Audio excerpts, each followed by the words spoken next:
Thank you very much, David. Good morning, everybody. Morning. So, as David said, I'm from the BUC. Is there anybody else here from BUC? Now, come on, you guys sound like you're embarrassed to be from Britain, you know. Come on, to give me a bit more energy. Anybody else from BUC? Oh, that's more like it. That's more like it. So, a little bit about me. I thought I would kind of give you something that happened to me this morning to give you a little insight to what I'm like. So, this morning, I decided to go swimming. But I made the mistake that normally you shouldn't make when you go swimming, which is that I forgot to bring my towel with me. But then that wasn't a problem. What normal people would do, they would just ask the staff, oh, can I borrow a towel, please? But I'm not normal, unfortunately. And so I decided that I would just try and run back to my room without the towel and try and make it back without being seen by people. And so I was very desperate. I was very, on edge to try and get back without being caught. I remember getting to the top floor of the elevator and just peeking around the corner to make sure if anybody was looking.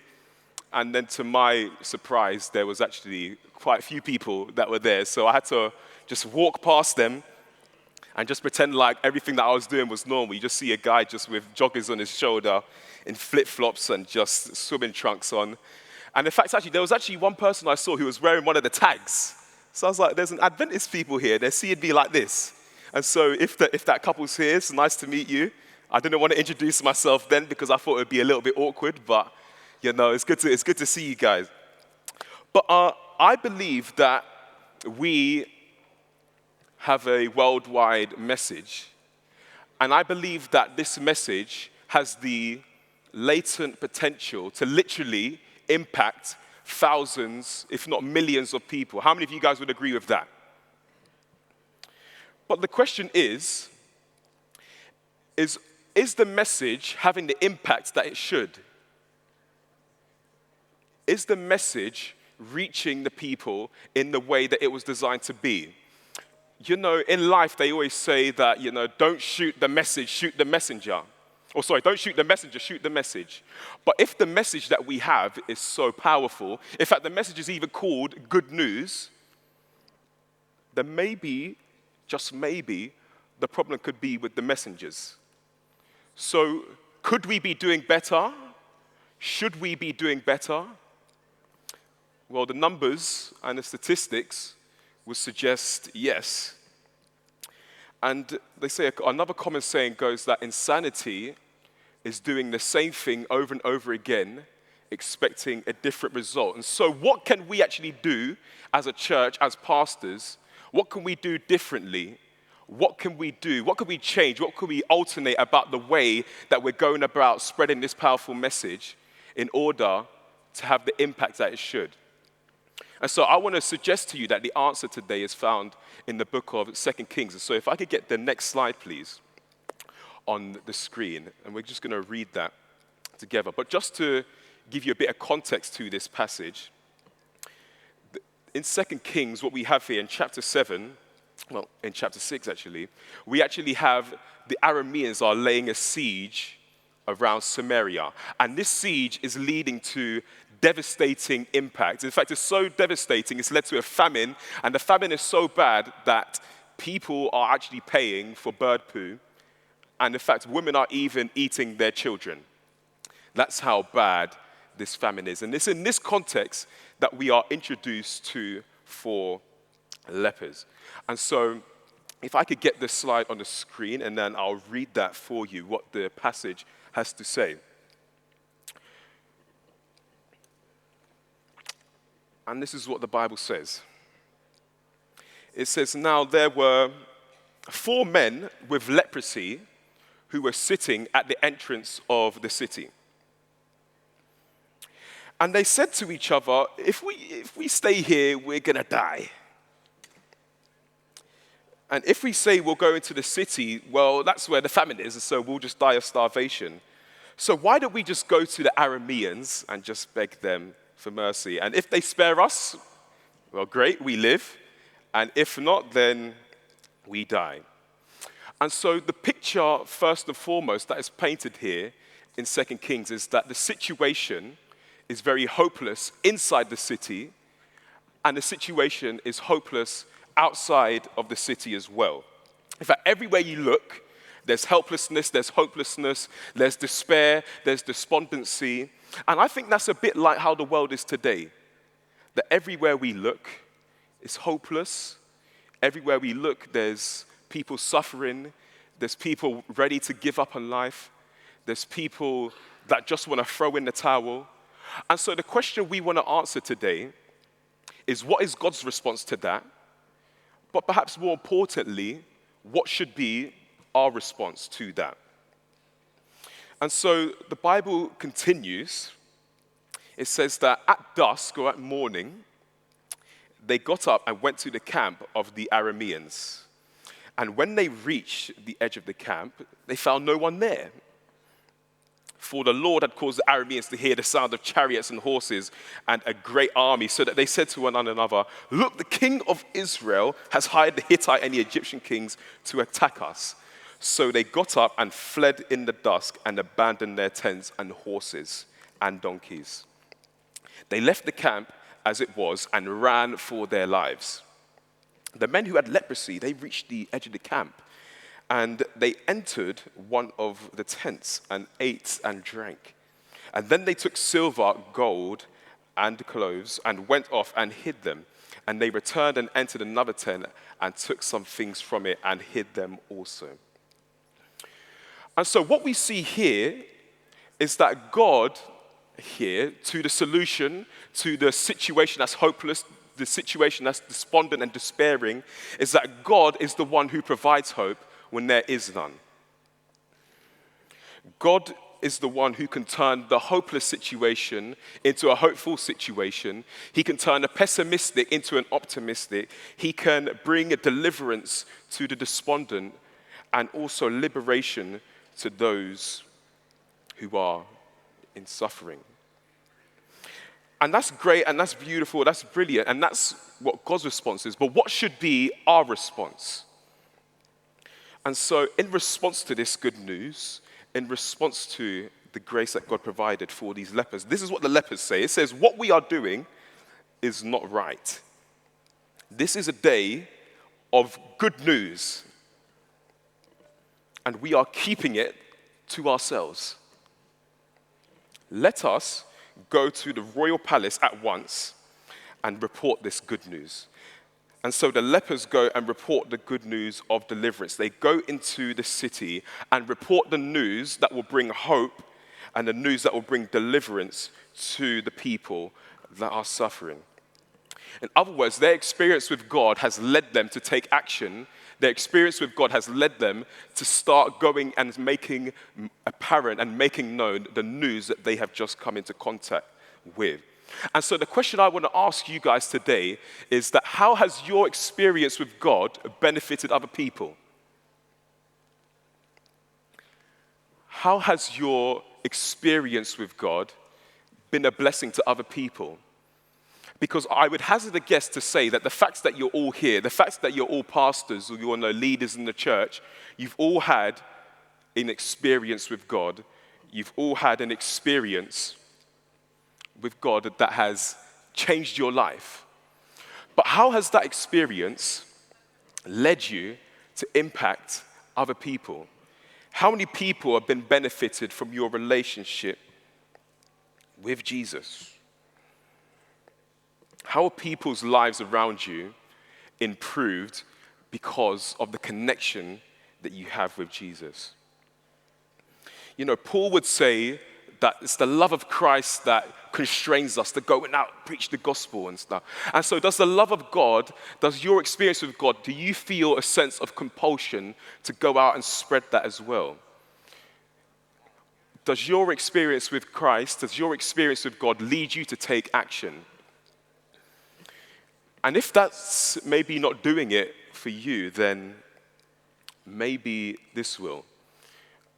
There's a verse in John 13, verse 34, which is on the slides. And it's Jesus saying that I'm going to give you a new commandment. And I know that as Adventists, we love commandments. We really enjoy that. 10 commandments, so much to the two. But Jesus says, okay, you guys like 10 commandments, cool. Let me give you another commandment. He says, a new commandment I'm going to give you is to love others in the same way that I have loved you. Love others in the same way that I have loved you. So Jesus doesn't just ask us, to go and spread this. Actually, what the challenge is for us is to love others like how Jesus loved them. What that means, because remember, how did Jesus love us? He loved us while we were still sinners. That's when he decided to die for the ungodly, Romans says. Jesus loves us. Jesus did all of this stuff for us when we were at our worst, when we didn't want anything to do with him. And so to love like Jesus means to love those even when we don't even want to, or when we don't even feel like it. To love others even though they might be unlovable themselves. To love others even though they might be irritating us and annoying us. To love others even when they do all of these evil and all stuff against us. Because that's what Jesus says. He doesn't just tell us what to do, but he tells us how to do it, which is to love others in the same way that I've loved you. And the reason why I think that's important for us to dwell on is because I think sometimes as a church, when it comes to evangelism, when it comes to extending love and doing this stuff, I think sometimes we try to be a bit too calculated with it. We try to plan it too much. So we're like, okay, cool, we want to reach the world. Let's just sit down. Let's have a meeting. Let's have a strategic planning day. Let's think about how we can, go out to the... It's like, why? I mean, I'm not saying it's not good to have a plan, but Jesus here gave us the blueprint. He says, in the same way that I have loved you, you are to love others. And then verse 35 says, he says that this is how the whole world will know that you're my disciples. He doesn't say that the whole world will know you're my disciples if you keep the Sabbath. He doesn't say that the whole world will know that you're my disciples if you stop eating cheese and you go vegan. In fact, he doesn't even say that people will know you're my disciples if you print all of these copies of Great Controversy and hand them out to people. Jesus actually gave us the blueprint. The Great Commission, go and make disciples. Jesus said, the world will know you're my disciples if you go and extend love to other people. To going out and actually making a tangible difference in people's lives. Think about this. If you weren't the pastor of your church, would your local community notice that you're gone? Would the church actually, if the church shut down, would people notice the difference? Except there's maybe a bit more parking space on a Saturday morning. Because if we're not extending love to people, if we're not loving people, do you know what we are as a church? All we are is just a waste of real estate space. That's all we're doing. And so Jesus says the way that we are to reach these people, the way that we are to go into the world and make disciples, is to have love for one another, to love people in the same way that I have loved you. So we need to sometimes, I think that we try to complicate it too much. We try to just, have like, here's a book on a theory of 5 ways to reach the community here. And this is this scholar, he did 10 years research and he wrote a PhD on how to evangelize. I'm like, what sort of nonsense is that?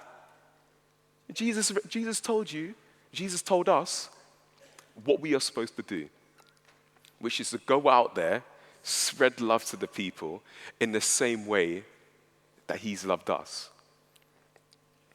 And I think that's also crucial, as we said earlier, in the same way that Jesus loved us. Not loving people in a way when it's convenient for us, because it's easy to love people, when they're doing good stuff for us. It's easy to love people when they're on our side and they're doing all of these nice and great things.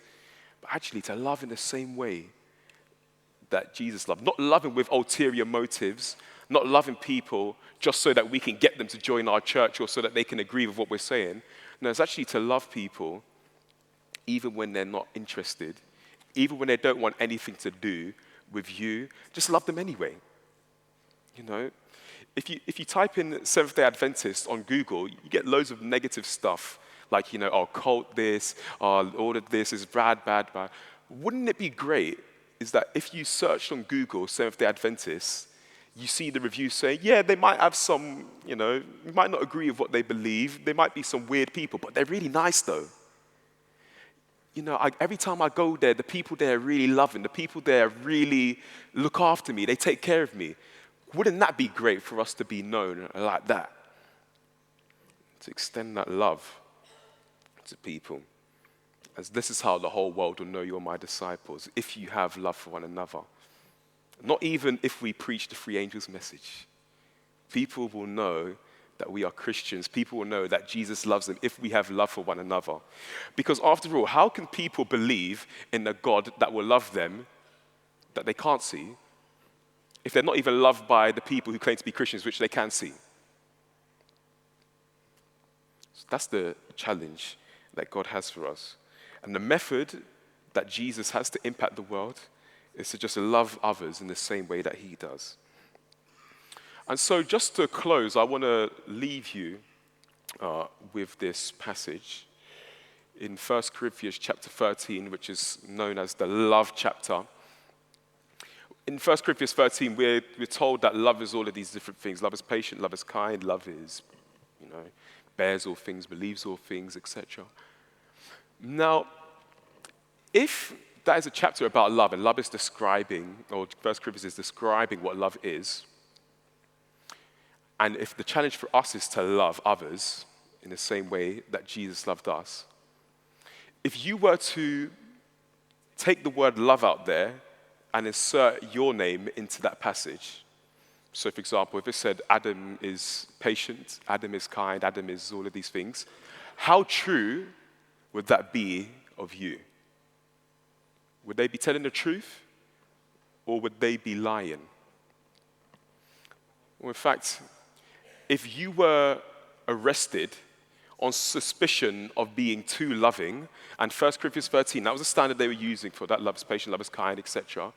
If you were convicted, or if you were arrested for being too loving, would there be enough evidence for the jury to make a case about you? If they said, yes, you see, this pastor here, he's too loving, and they said, okay, what evidence do you have? If they looked at your life, what evidence would they have? Would they have any evidence? Or would they be, sorry, man, I think we've got to drop the charges, man. We haven't got any evidence here. So that's a challenge I want to leave with you. Can we be doing more in how we're loving people? Can we actually spend less time discussing, spend less time debating, spend less time doing all of these meetings, and just go out there and just spread the love to people? Like what Pastor Jeff said yesterday, Matthew 25, man, that's what it's all about. Naked to be clothed, hungry to be fed and watered, people in prison to be visited, sick to be cared for. That's what Christianity is all about. That's what James says. He says true religion is all about how you deal with people, how you love other people. Ellen White would even go on to say that the greatest argument in favor of the gospel is a loving and a lovable Christian. And so I pray that this is going to be our attitude, that we will go out and extend and spread that love to all who need that. And what the world needs right now is love. And so it's my prayer as well that this is what we as a church will be known for the people who just love without measure, that we spread love to the world and be contagious Christians. Thank you very much.